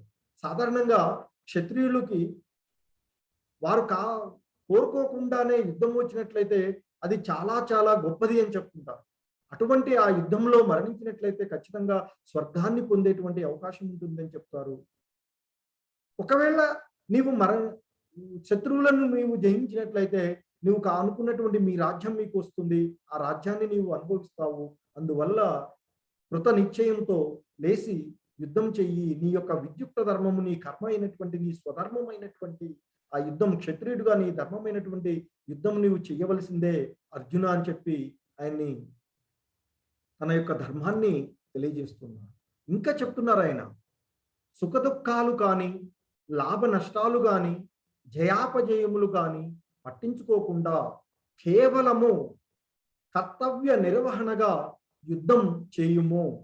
అంటే ఈ యుద్ధంలో నేను గెలుస్తానా, లేదా ఎదుటివాడు గెలుస్తారా, లేదా నేను మరణిస్తానా, ఎదుటివాడు మరణిస్తానా, అలాంటి భావాలు ఏమీ లేకుండా సుఖ దుఃఖాల గురించి కానీ, జరిగేటువంటి లాభ నష్టాల గురించి కానీ పట్టించుకోకుండా ఈ యుద్ధం చేయడము నా కర్తవ్యము, క్షత్రియుడుగా యుద్ధం చేయడం నా కర్తవ్యము అనేటువంటి ఒక భావనలో నీవు యుద్ధం చెయ్యి. ఆ యుద్ధంలో నువ్వు గెలుస్తావా, ఎదుటివాడు గెలుస్తాడా అనేటువంటిది అవసరం లేదు. నీవు యుద్ధం చెయ్యాలి, యుద్ధం చెయ్యి. సో ఆ విధంగా నీవు నీ కర్తవ్యాన్ని నీవు చేసినట్లయితే ఈ విధంగా నీవు నిర్వర్తించడం ద్వారా నీకు ఎన్నటికీ కూడా పాపం అంటదు. ఇంతకుముందు అన్నాడు కదా ఆయన, వీరందరినీ చంపినట్లయితే మాకు పాపమే వస్తుంది అని. సో కాబట్టి నీ యొక్క విద్యుక్త ధర్మాన్ని నీవు నిర్వర్తించడం ద్వారా ఎటువంటి పాపము నీకు అంటదయ్యా అర్జున అని చెప్తూ ఉన్నారు. ఇంకా చెప్తున్నారు ఆయన ఏమని, ఇప్పటి వరకు ఈ జ్ఞానాన్ని నేను సాంఖ్యయోగము ద్వారా, అంటే ఆత్మతత్వము ద్వారా నీకు వివరించాను అని ఆయన యొక్క కర్తవ్యాలను ఆయనకి చెప్తూ, ఇక ఇప్పుడు ఆ బుద్ధి యోగాన్ని, అంటే ఫలాపేక్ష లేకుండా కర్మరూపంలో, అంటే బుద్ధి యోగాన్ని నీకు వివరిస్తాను విను. ఓ పార్థ, ఇలాంటి అవగాహనతో పనిచేసినప్పుడు నీవు కర్మబంధముల నుండి విముక్తి పొందుతావు అని ఆయనకి గుర్తు చేస్తూ ఉన్నారు. ఇంకా చెప్తున్నారు ఆయన, నేహాభిక్రమనాశోస్తి ప్రత్యవాయో న విద్యతే స్వల్పమప్యస్య ధర్మస్య త్రాయతే మహతో భయాత్. సో ఈ కర్మయోగమును ప్రారంభించి, అంటే ఈ బుద్ధి యోగాన్ని ప్రారంభించి పూర్తి చేయలేకపోయినా వృధాగా పోదు, దోషము లేదు. ఈ మార్గమున కొద్దిగా ఆచరించిన దారుణమైనటువంటి భయము నుండి మనిషిని అది కాపాడుతుంది ఈ బుద్ధి యోగం ఏదైతే ఉందో అని ఆయన ఆ కర్మయోగాన్ని ప్రారంభించి, ఆ బుద్ధి యోగాన్ని ప్రారంభించి, అంటే ఫలాపేక్ష రహితంగా పనులు చేస్తూ పోవడం వల్ల ఎటువంటి నష్టము ఉండదు, ఎటువంటి వృధా ఉండదు, ఎలాంటి దోషము ఉండదు. ఆ మార్గాన్ని కొద్దిగా ఆచరించినా కానీ అది భయంకరమైనటువంటి, దారుణమైనటువంటి భయాల నుండి కూడా ఆ మనిషిని అది కాపాడుతుంది అని చెప్తుంటారు. ఇక్కడ మనము చూడవలసినది గజేంద్ర మోక్షం గురించి దాదాపుగా అందరికీ తెలిసి ఉంటుంది. గజేంద్రుడు అనేటువంటి తను ఒకసారి ముసలి పొలంలో ఆ ముసలికి చిక్కుతాడు. వారిద్దరు కూడా మొదటగా గజేంద్రుడు అనేక వేల సంవత్సరాల పాటు వారిద్దరి మధ్య పెనుగులాట యుద్ధం జరుగుతుంది అని చెప్తాడు. ఎందుకంటే గజేంద్రుడు బాగా బలంతో ఉండి నేను తనను తాను కాపాడుకోగలను అనేటువంటి భావనలో ఉండి మొదటిగా ప్రయత్నం చేస్తాడు. ఎంతటికీ ఆ ముసలి నుండి విడిపించుకోలేని సమయంలో ఇక ఆ బాధతో తను ఆ విష్ణుమూర్తిని వేడుకుంటాడట. వెంటనే విష్ణుమూర్తి తన పక్కనే ఉన్నటువంటి లక్ష్మీదేవికి గాని తన యొక్క ఆ వాహనమైనటువంటి గరుడుకు గాని చెప్పకుండా వచ్చి వెంటనే కాపాడుతాడు అని చెప్పారు. ఆ విధంగా ఆ భక్తి మార్గాన్ని అనుసరించినట్లయితే ఆ మార్గం ద్వారా ఏం కొద్ది ప్రయత్నం చేసినా ఆయన ఇక పెనుగులాట తర్వాత ఆ కొలంలో పక్కనే ఉండేటువంటి ఒక పుష్పాన్ని తీసుకొని పైకి చూపెడుతూ తన తొండంతో ఆ విష్ణుమూర్తిని వేడుకుంటాడట. వెంటనే వచ్చి కాపాడడం జరిగింది. సో కనుక ఆయన చెప్తున్నారు, ఈ యోగాన్ని, ఈ విధానాన్ని ప్రారంభించి పూర్తి చేయలేకపోయినా అది వృధా పోదు.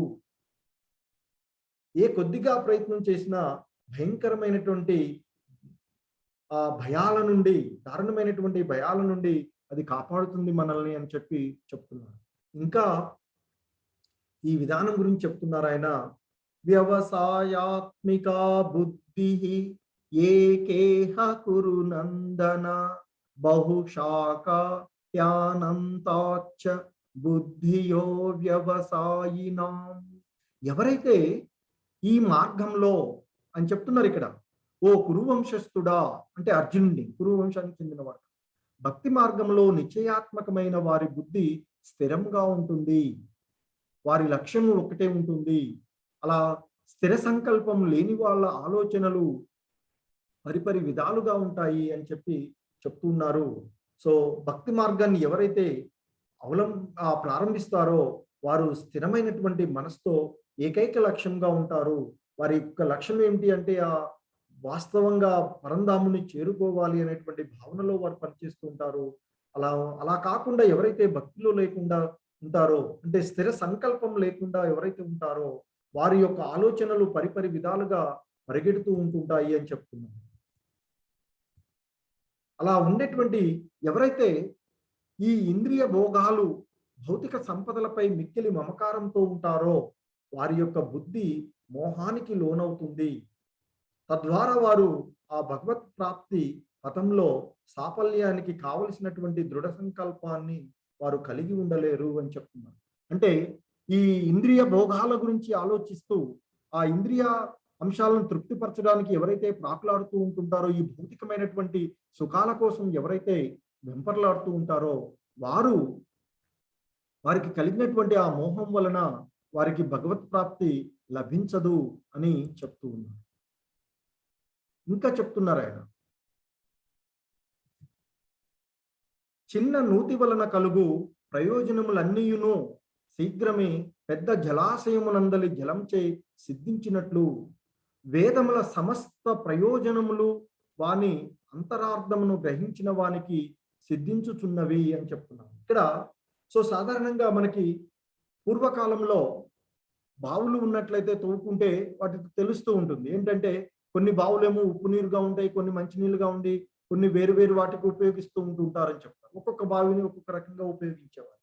కానీ ఒక పెద్ద సరస్సు ఉందనుకోండి, దానిలో అన్ని ప్రయోజనాలకు కూడా దాన్ని ఉపయోగించుకుంటారు. కొంతమంది బట్టలు ఉపయోగించడానికి, కొంతమంది పొలానికి నీళ్లు కట్టుకోవడానికి, కొంతమంది ఏమో మంచినీళ్ళ కోసం దాన్నే ఉపయోగిస్తూ ఉంటారు. సో పెద్ద జలాశయం ఉన్నట్లయితే అన్నింటికీ అది ఉపయోగపడుతుంది. అదే మాదిరిగా వేదాలను తెలుసుకున్నటువంటి వారు ఎవరైతే ఉన్నారో వారు పెద్ద జలాశయం లాగా సమస్త ప్రయోజనములు వాటి యొక్క అంతర్ధానాన్ని గ్రహించినటువంటి వారికి ఇవన్నీ కూడా సిద్ధిస్తూ ఉంటాయి అని చెప్తూ ఉన్నారు.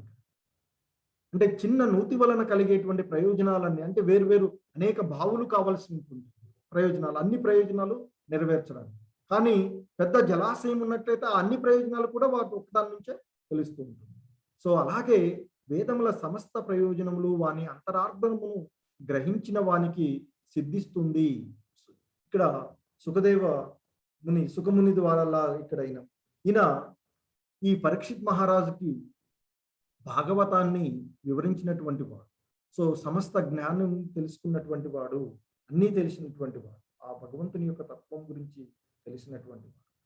సో ఇక్కడ పరీక్షిత్ మహారాజు ఆయన చనిపోతాడు, శాపం ద్వారా పాము ద్వారా చనిపోతాను అని తెలిసినప్పుడు ఏడు ఆ బాధపడకుండా, తనకి మరణం వస్తుంది అనేటువంటి భావనలో బాధపడకుండా ఆయన ఏం చేస్తాడంటే ఆ భగవంతుడి, ఆ కృష్ణుడి యొక్క దివ్యమైనటువంటి లీలలను వినడానికి ప్రయత్నం ఈయన సుఖముని ద్వారా 7 రోజులు 7 పగళ్ళు 7 రాత్రులు కంటిన్యూస్ గా ఆయన ద్వారా ఆ భాగవతం వింటాడు అని చెప్తారు. భాగవతం ఈయన ద్వారా చెప్పబడింది.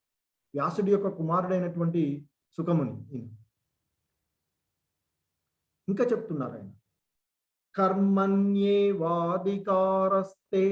మా ఫలేషు కదాచన మా కర్మ ఫల హేతుర్భుః మాతే సంఘోస్త్వ కర్మణి.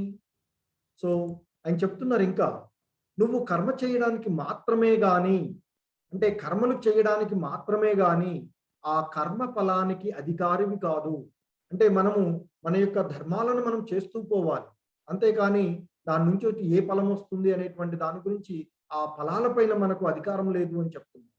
అదేవిధంగా ఇంకా చెప్తున్నారు ఆయన, ప్రతిఫలాపేక్షతో కర్మలు చెయ్యకు, అంటే ఇది చేస్తే నాకు ఈ లాభం వస్తుంది అనేటువంటి యొక్క భావనతో నీవు పని చేయకు, అలాగని కర్మలు చేయడం కూడా మానొద్దు అని చెప్తున్నారు. సో మన యొక్క ధర్మాన్ని మనం చేస్తూ పోవాలి, మన బాధ్యతగా మనం చేయవలసినటువంటి పనులు మనం చేయాలి, అంతేగాని ఆ ఫలితాల గురించి మనము ఆ ఫలితాలు ఇవి చేశాను కాబట్టి ఇది నేను సంపాదించాను ఆ విధమైనటువంటి భావన వదిలేయమంటున్నాను. ఏ పని చేసినా కానీ ప్రతిఫలాపేక్ష లేకుండా ఆ పనులను చేయమని చెప్తున్నారు. ప్రతిఫలాపేక్ష లేకపోతే మరి నేను చేయడం ఎందుకు అనేటువంటి భావన వద్దు. నీ కర్మ నీవు కంపల్సరిగా చేయవలసిందే, నీ యొక్క విద్యుక్త ధర్మాన్ని నీవు నిర్వర్తించవలసిందే అని గుర్తు చేస్తూ ఉన్నారు. ఇంకా చెప్తున్నారు ఆయన, తాబేలు గురించి మనకు తెలుసు. తాబేలు తన అవయవాలను చిప్పలోనికి ఎలా ముడుచుకుంటుందో అలాగే సర్వ విధాల విషయ సుఖాల నుండి ఇంద్రియాలను మళ్లించిన వాడు స్థితప్రజ్ఞుడు అవుతాడు అని చెప్తున్నారు. అంటే స్థితప్రజ్ఞుడు, స్థిరమైనటువంటి మనసును కలిగి ఉన్నటువంటి వాడి గురించి చెప్తూ ఇక్కడ ఆ తాబేలుతో పోలుస్తుంది. తాబేలు ఏం చేస్తుంది, తన యొక్క అవసరాల కోసం తన యొక్క అవయవాలను, ఆ కాళ్ళను, తన నా తలకాయని అన్నింటినీ బయటికి ఉంచి తన అవసరం కోసం ప్రయాణం చేస్తూ ఉంటుంది. ఎప్పుడైతే తన అవసరాలన్నీ కూడా తీరిపోయాయో, లేకపోతే ఏదైనా ఇబ్బంది కలుగుతుంది అని భావించిందనుకో, అదేం చేస్తుంది, తన అవయవాలన్నింటినీ కూడా చిప్పలోనికి ముడుచుకుంటుంది. అలాగే మన చుట్టూ సర్వ విధములైనటువంటి సుఖాల ఇంద్రియ విషయాలు ఉన్నప్పటికీ ఈ భౌతికమైనటువంటి సుఖాలన్నీ కూడా ఉన్నట్లయితే వాటికి లోను కాకుండా తన మనస్సును స్థిరంగా ఎవరైతే ఉంచుకోగలుగుతాడో అటువంటి వాడే ఈ ఇంద్రియ సుఖాల నుండి తన యొక్క మనస్సుని మరల్చగలుగుతాడో వారు స్థితప్రజ్ఞుడు అని, ఆ స్థితప్రజ్ఞుడి యొక్క లక్షణాన్ని ఇక్కడ కృష్ణ భగవానుల వారు వివరిస్తున్నారు. ఇంకా చెప్తున్నారు ఆయన, ధ్యాయతో విషయాన్ పుంసః సంగస్తేషూపజాయతే సంఘాత్ సంజాయతే కామః కామాత్ క్రోధోభిజాయతే. ఎప్పుడు ఇంద్రియ విషయాల గురించి ఆలోచించే వాడికి వాటి మీద ఆసక్తి బాగా పెరుగుతుంది. ఆసక్తి వల్ల కోరికలు పుడతాయి, కోరికలు కోపం కలగజేస్తుంది. సో ఏదైనా ఒక విషయాన్ని గురించి, ఈ ఇంద్రియ విషయాల గురించి మనము ఆలోచిస్తూ ఉన్నట్లయితే, ఈ ముఖ్యంగా ఈ మోహాలు, కోరికలు అనేటువంటి వాటి గురించి మనం ఆలోచిస్తూ ఉన్నట్లయితే వాటిపైన మనకి ఆసక్తి పెరుగుతుంది. ఆ ఆసక్తి వలన దాన్ని మనం పొందాలి అనేటువంటి కోరిక కలుగుతుంది. ఆ కోరికలు నెరవేర్చట్లేదు, కోరికల వలన ఏమవుతుంది, నెరవేరకపోవడం వల్ల కోపం కలుగుతుంది.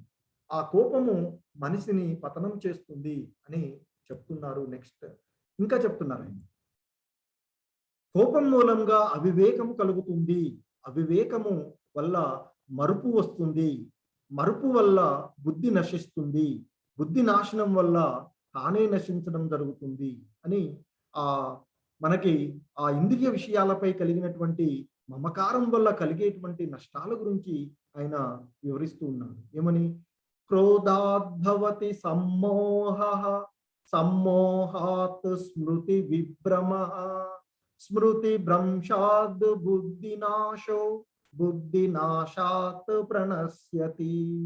సో కోపం మూలంగా అవివేకం కలుగుతుందట. ఆ అవివేకం వల్ల మతిమరుపు వస్తుంది. మతిమరుపు వల్ల బుద్ధి నశించిపోయి మనము ఆ బుద్ధి నాశనం వల్ల ఆ జీవుడు పతనం కావడం జరుగుతుంది అని చెప్తున్నారు. ఇంకా చెప్తున్నారు ఆయన, కానీ సమస్త రాగద్వేషాల నుండి విడిపడిన వాడు, అంటే ఈ విషయాలన్నింటినీ కూడా, ఈ ఇంద్రియ విషయాలను వదిలివేసిన వాడు మరియు నియమ నిబంధనలను పాటించడం ద్వారా తన ఇంద్రియాలను నియంత్రించగలిగిన వాడు అయిన మనిషి భగవానుని యొక్క పూర్తి అనుగ్రహాన్ని పొందుతాడు. అంటే ఈ భౌతిక విషయాలపైన రాగద్వేషాలను వదిలివేసినట్లయితే, నియమ నిబంధనలను పాటిస్తూ ఇంద్రియాలను నియంత్రించగలిగినటువంటి వాడు ఆ భగవంతుడి యొక్క అనుగ్రహాన్ని పొందుతారు అని చెప్తూ ఉన్నారు. అదేవిధంగా ఇక్కడ సాధారణ జనులకు అలాగే ఆత్మ నియంత్రణ కలిగినటువంటి వారికి మధ్య ఉండేటువంటి భేదాన్ని కూడా ఆ కృష్ణ భగవానులు వారు ఈ శ్లోకంలో చెప్తున్నారు.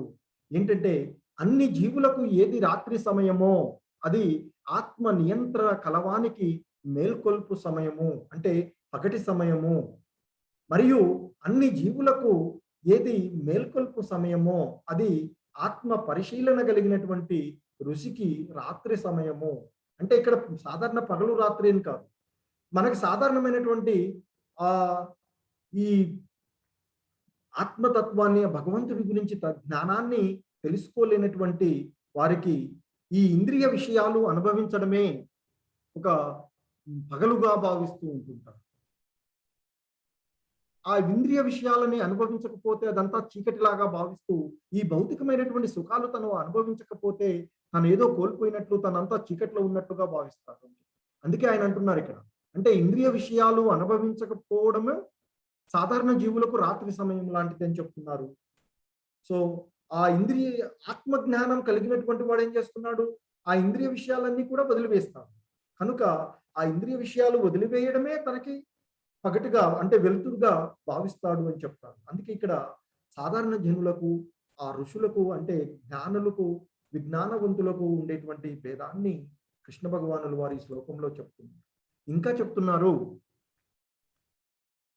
ఆపూర్యమానమచల ప్రతిష్టం సముద్రమాప ప్రవిశంతి యద్వత్ తద్వత్ కామయం ప్రవిశంతి సర్వే సశాంతి మాప్నోతి నకామకామి.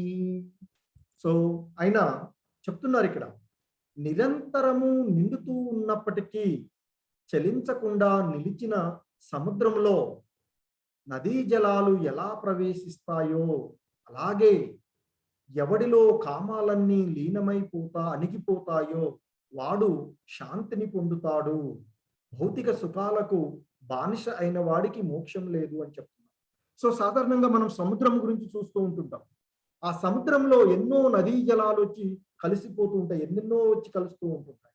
ఎప్పటికీ కూడా ఆ సముద్రము ఒకే విధంగా ఉంటుంది, చలించకుండా తన యొక్క గమం ఎక్కడి వరకు ఉంటుందో తన స్థానం అక్కడే ఉంటుంది, ఎటువంటి విచలనం ఉండదు. వర్షాకాలం వస్తే ఎన్నెన్నో నదులు ఉప్పొంగుతూ ఉంటుంటాయి. నదులు కొన్నేమో సాధారణంగా ఎండాకాలం ఎండిపోతూ ఉంటుంటాయి, వర్షాకాలం వచ్చేటప్పుడు బాగా పొంగిపోతూ ఉంటుంటాయి. సో అలా వచ్చేటువంటి ఎన్నో నదులు వచ్చి ఆ సముద్రంలో కలుస్తూ ఉన్నప్పటికీ కూడా ఆ ఎండాకాలమైన, వర్షాకాలమైన, చలికాలమైన సముద్రము నిశ్చలంగా ఉంటుంది. సో అదే మాదిరిగా ఈ భౌతికమైనటువంటి ఇంద్రియ విషయాలను తనలో కలుపుకొని వాటన్నింటినీ కూడా ఎవరైతే అణిచిపోగలుగుతాడో అటువంటి వాడు ఆ సముద్రంలాగా శాంతంగా, ప్రశాంతంగా ఉండగలుగుతాడు, శాంతి పొందుతాడు. అలా కాకుండా ఈ భౌతిక సుఖాల కోసం ఎవరైతే వెంపర్లాడుతూ ఉంటుంటాడో, ఈ భౌతిక సుఖాల కోసం బానిసైనటువంటి వాడు ఎవరైతే ఉంటాడో వానికి మోక్షం ఉండదు అని చెప్తున్నారు ఈ శ్లోకం ద్వారా కృష్ణ భగవాన్. చివరిగా ఈ అధ్యాయం యొక్క చివరి శ్లోకంలో ఆ జ్ఞానాన్ని పొందినటువంటి వాని యొక్క తత్వాన్ని చెప్తున్నారు. ఆయన ఎలా ఉంటారో ఆ స్థితప్రజ్ఞుడు గురించి చివరిగా చెప్తూ ఉన్నారు. ఏషా బ్రహ్మీ స్థితి పార్థ నైనాం ప్రాప్య విముహ్యతి స్థిత్వా స్యామంతకాలేపి బ్రహ్మ నిర్వాణమృచ్యతి. ఓ అర్జున, ఇలా బ్రహ్మజ్ఞానము పొందిన వాడి దృష్టి అంటే ఆ విషయాన్ని అర్థం చేసుకుని ఆ ఆత్మతత్వాన్ని, ఆత్మజ్ఞానాన్ని, బుద్ధి యోగాల్లో ప్రయాణించినటువంటి వాడు దృష్టి ప్రపంచ విషయాలపైన, ఈ భౌతిక విషయాల మీదకు మళ్ళీ మల్లదు. ఎవరైతే ఆ ఆధ్యాత్మిక విషయంలో పరిపూర్ణతను పొందుతున్నారో, ఆ జ్ఞానాన్ని పొందుతున్నారో, అలా బ్రహ్మజ్ఞానం పొందిన వాడి యొక్క దృష్టి ప్రపంచ విషయాల మీదకు మళ్ళీ మల్లదు. మరణ సమయంలో కూడా ఈ వివేకంతో స్థిరంగా ఉన్న ఇటువంటి వ్యక్తి జనన మరణ చక్రం నుండి విముక్తి పొంది ఆ భగవంతుని దివ్యధామానికి చేరుకుంటాడు. ఎవరైతే స్థితప్రజ్ఞుడుగా స్థిరంగా ఉండగలుగుతున్నాడో, ఈ ఇంద్రియ విషయాల నుండి దూరంగా ఉంటాడో, ఈ ఇంద్రియ విషయాలన్నింటినీ కూడా విసర్జించి ఉంటాడో, వాటన్నిటినీ కూడా వదిలివేస్తారో, అటువంటి వాడు మరణ సమయంలో కూడా స్థిరంగా ఉండి ఆ ఆత్మతత్వంలో ఆ భగవంతుని గురించి ధ్యానిస్తూ ఆ భగవంతుడి యొక్క దివ్యధామము అంటే జనన మరణాలు లేనటువంటి శాశ్వతంగా ఉండేటువంటి ఆ పరంధాముడి యొక్క ధామాన్ని చేరుకుంటాడు అని చెప్తూ ఈ అధ్యాయము ఈ శ్లోకం ద్వారా ఈ విధంగా ముగించబడుతుంది. సో ఈ మనం కూడా ఈ ఆధ్యాత్మికంగా బుద్ధి యోగాన్ని పెంచుకోవడానికి ఈ కలియుగంలో ఉండేటువంటి ధర్మం చైతన్య మహాప్రభువుల వారు మనకు అందించినటువంటి విషయం ఏంటంటే హరినామ సంకీర్తనం. అందరం కూడా మనము భక్తి యోగంలో, భక్తి మార్గంలో ప్రయాణించడానికి మనము ప్రారంభంగా మనమందరం కూడా ఆ హరినామాన్ని నిరంతరము కూడా జపం చేస్తూ ఉన్నట్లయితే ఆ భక్తి మార్గంలో ఆధ్యాత్మిక విషయంలో పురోభివృద్ధి చెందేటువంటి అవకాశం ఉంటుంది. హరే కృష్ణ కృష్ణ కృష్ణ హరే హరే, హరే రామ రామ రామ హరే హరే అనేటువంటి ఆ హరిరామాన్ని నిరంతరము కూడా జపిస్తూ, శ్రవణం చేస్తూ, కీర్తిస్తూ ఉండాలి అని చెప్తున్నారు. సో మనము ఈ అధ్యాయం ద్వారా తెలుసుకోవలసినటువంటి అంశాలు ఏంటంటే we are not this body, we are spirit souls. అదేవిధంగా ఈ సుఖ దుఃఖాలు అనేటువంటివి వస్తూ ఉంటాయి, పోతూ ఉంటాయి. ఎలాగైతే కాలక్రమంలో చలికాలము, ఎండాకాలము వచ్చిపోతూ ఉంటుందో వాటిలాగానే ఈ సుఖాలు, దుఃఖాలు వచ్చిపోతుంటాయి. వాటి గురించి మనం బాధపడవలసినటువంటి అవసరం లేదు.